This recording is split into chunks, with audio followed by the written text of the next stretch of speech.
Salam dostlar. Mən burada qızartmaq üçün noxud düzəldirəm. Çox adamlar mənə sual verir, qızartma noxudu necə eləyirsən?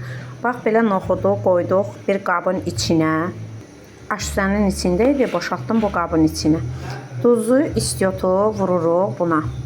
Duzun, istiotun belə vurduq dostlar. Belə qarışdırırıq bunu qəşəngcə. Belə üstünə yenə də un səpirik, belə qarışdırdıq dostlar. Mən 1.50 çəkdiyimə görə, yəni qarışdırdım, onu səpdim, qarışdırdım. Burada 3 yumurta belə sındırdıq. Yumurtanı belə qarışdırırıq, biraz köpürənə qədər. Bir damcı buna su əlavə etdik. Noxudu belə tökürük yumurtanın içinə. Dostlar, çoxları deyir, biz düzəldirik, yəni səndə düzəldən kimi alınmır. Amma düzgün etsəz alınacaq.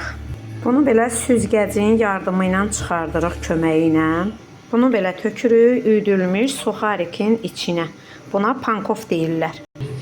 Noxudumuz hazır oldu dostlar. Bax, bu cür olur. Sonra bunu frütür aparatında, yəni mən bunu müştəri üçün düzəldirəm. Frütür aparatında bunu qəşəng qızardırsan, porsa bölürük. İndi bunu qoyuram dondurucuya, xaladenikə, yəni buzluğa. Orada qəşəng bu donur. Sonra müştəri istəyəndə bundan pors veririk. Çox qəşəng, iminlə bundan ötürü hardan gələnlər var. Çox qəşəng qızartma noxud alınır, xırçıltılı, dadlı. Yəni kim bu reseptlə eləsə, eynən inanıram ki, bu cür alınar. Amma evdə bunu tavada bişirmək olmaz. Olar necə? Gərək tavaya yağ çox tökərsən.